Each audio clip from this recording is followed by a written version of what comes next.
Hello and welcome. My name is Natty Cash, and welcome to part 3 of the Ultimate March Madness Tournament. I hope you've liked the first two videos so far. We're going to continue into it region by region to figure out what program is going to be the best program across all 362 different Division 1 teams. If you haven't gone and watched the first two parts of this video, please make sure you do so, as there will be spoilers in a moment as we continue in the video. Please go and watch part 1 and 2, as you'll get an explanation of how this tournament works and a view of our first region that we simulated through.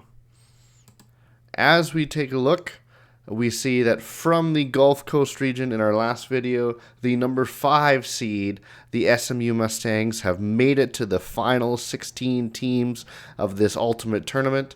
We are now going to dive into the Northwest region out of Seattle and see who is going to be the representative out of that region.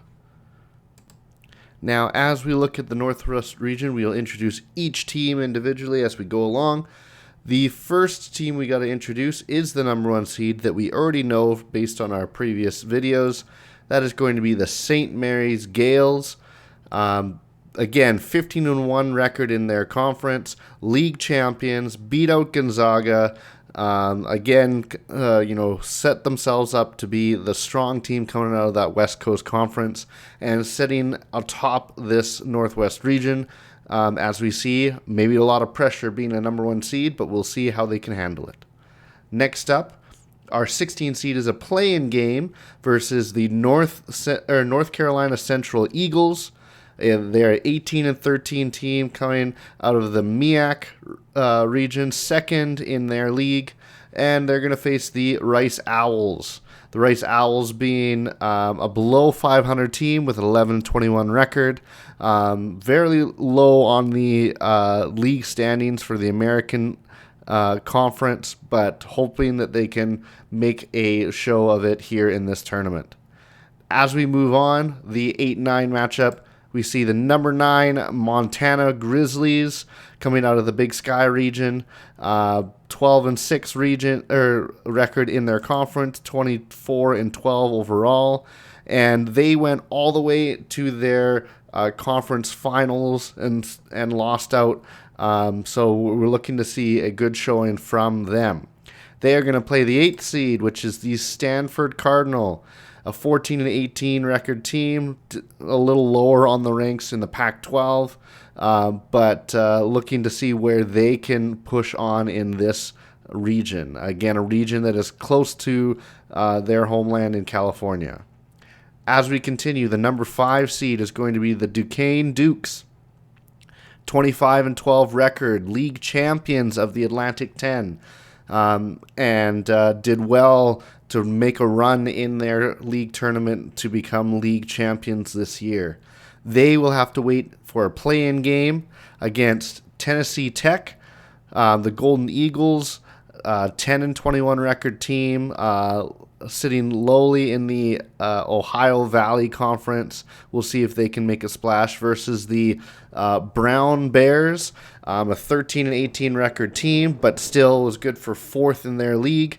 They ended up beating out number 1 Princeton in their league tournament. Just could not get past number 2 Yale to get the automatic bid in the regular March Madness, but they look like they could be a strong showing in this tournament. Now we look at the 13th seed team, which is also a play-in game between the Southeastern Louisiana Lions coming out of the Southland region, 15-17 record, 5th in their Southland region, up against the UC Santa Barbara Gauchos, a 16-15 record team coming out of the Big West, 6th in their league. And whoever wins out of that team, will face off against the Grand Canyon Antelopes.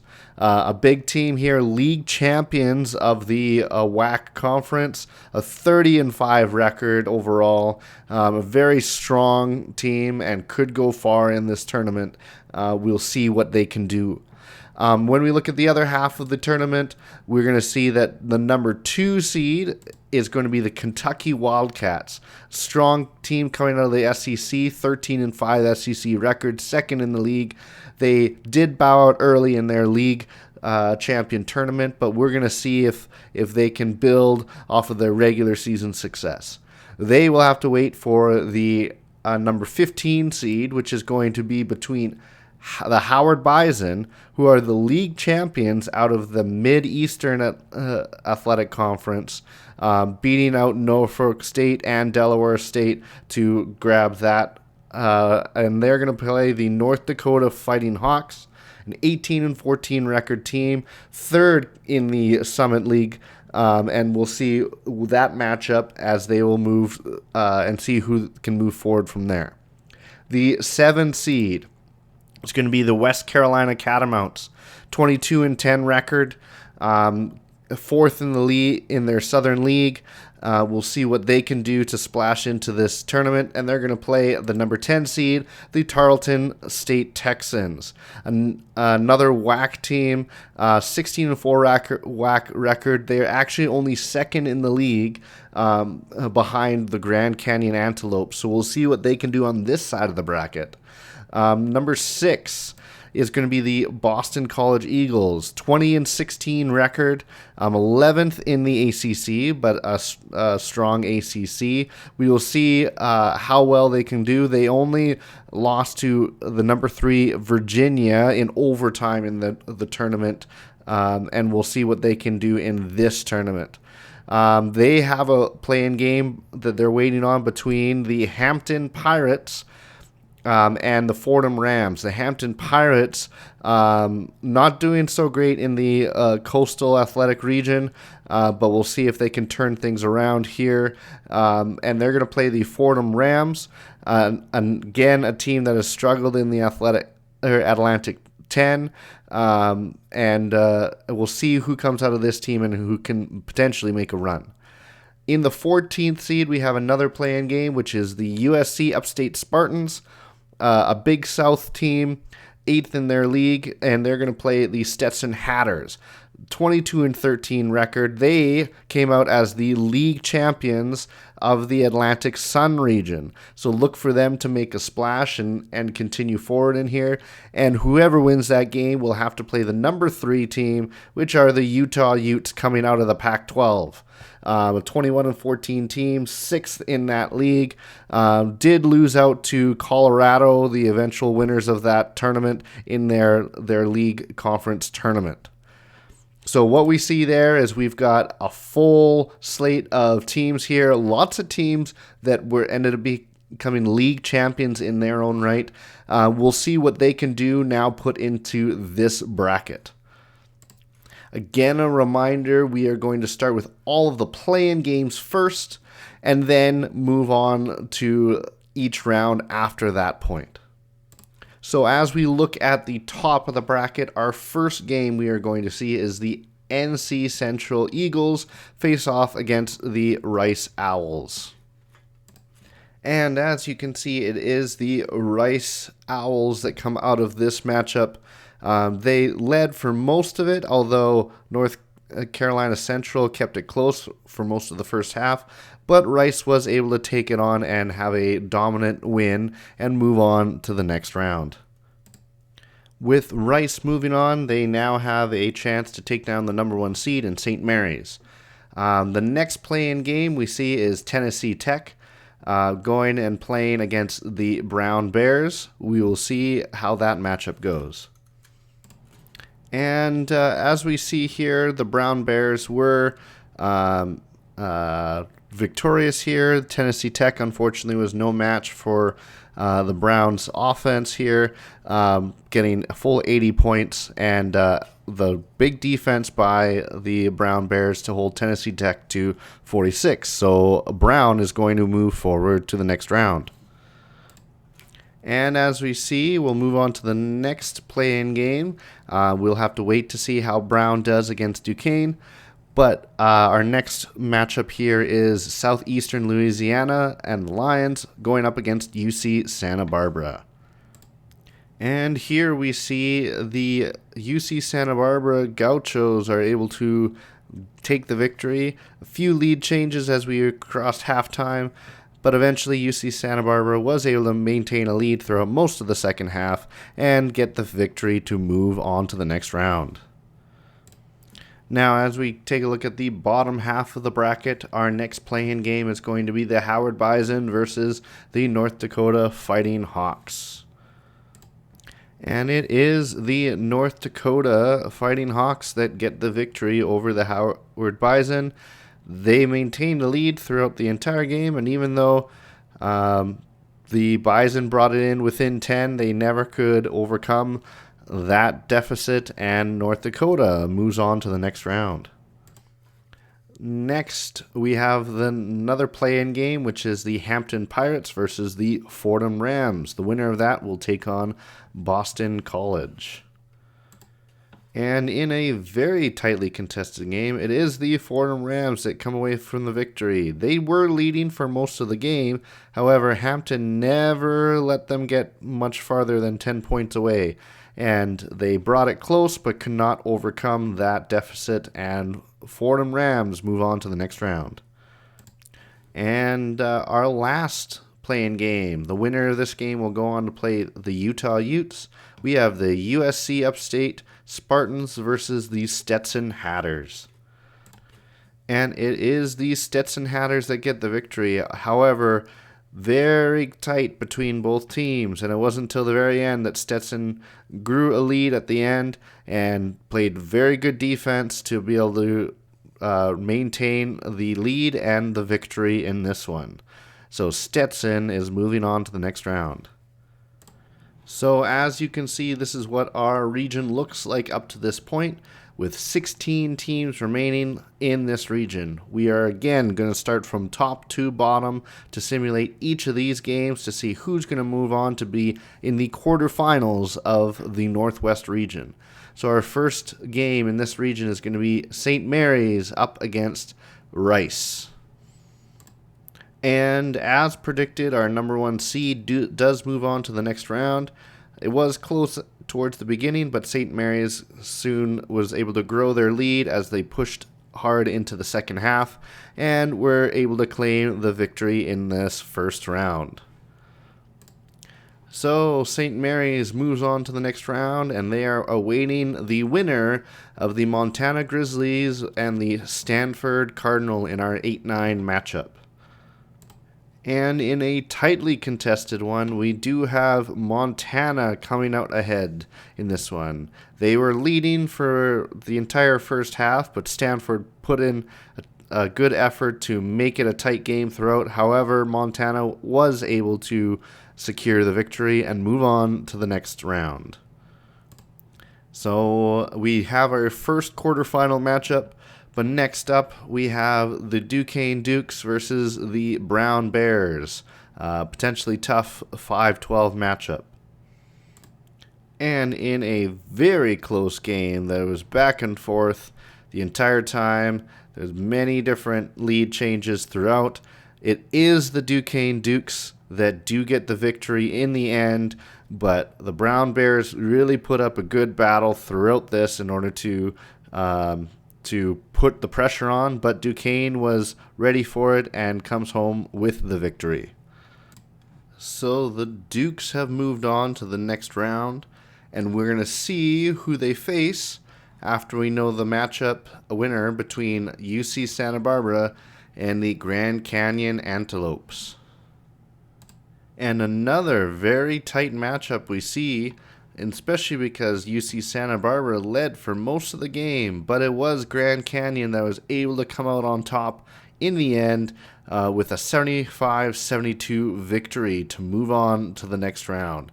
What amazing game so far in this bracket. So we see the quarterfinal matchups for the first two games all set. Next, we're going to head to the bottom of our bracket, starting with the Kentucky Wildcats taking on the North Dakota Fighting Hawks. And as we see, the Wildcats do have more than enough to take out the Fighting Hawks out of North Dakota. with a convincing 20-point win that they achieved, even though being pretty much tied at halftime. They pushed forward and got the 20-point victory. Now, Kentucky is in wait for the next matchup that we're going to see for the winner between West Carolina and Tarleton State, the 7-10 matchup of this bracket. And yet another back and forth game in this bracket. It looks like Tarleton had a decent lead in part of the first half, but Western Carolina came back, and then there was lead change after lead change, back and forth, until the very last moment. Tarleton scores 2 points to get the victory, 71-69. Wow, what a game. Lots of great matchups to make it to the quarterfinals thus far. But as we continue down, our next matchup is going to be Boston College versus the Fordham Rams. And it is Boston College that takes the victory here pretty convincingly. They were down in the first half, but were able to build a lead and continue to build on it throughout the game to get a convincing tournament win against Fordham to move on to the next round. And as we wrap up the first round, again, not including the play-in round, we have the Stetson Hatters playing against the Utah Utes for the last bid into the quarterfinals of this region. And once again, we see the favorite in this matchup come away with the victory. They were leading for most of the game, even though Stetson brought it back within the first half. But Utah was able to build that lead up once again to get the victory to move on to the next round. So as we can see, there are still many of the top hitters in this bracket still alive and well. We will see if that continues as we play out these quarterfinal matchups.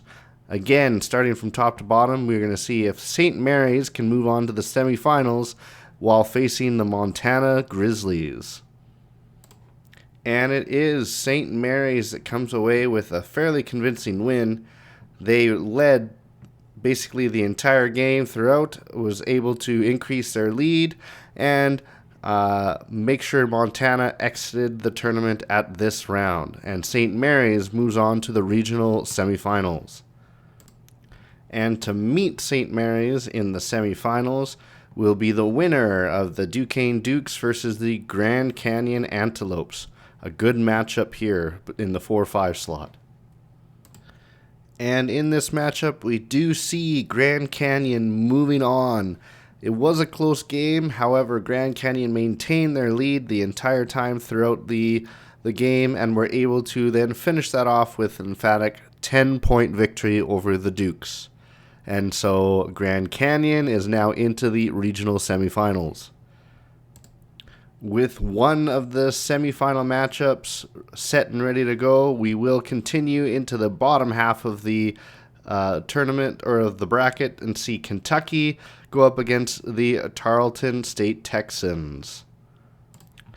And this was a very close game right up to the end, but it is Kentucky that take the victory. They were leading the entire time, but Tarleton State never gave up on their chances of winning, bringing it to within 3, but never able to bring it closer than that. And Kentucky moves on to the next round.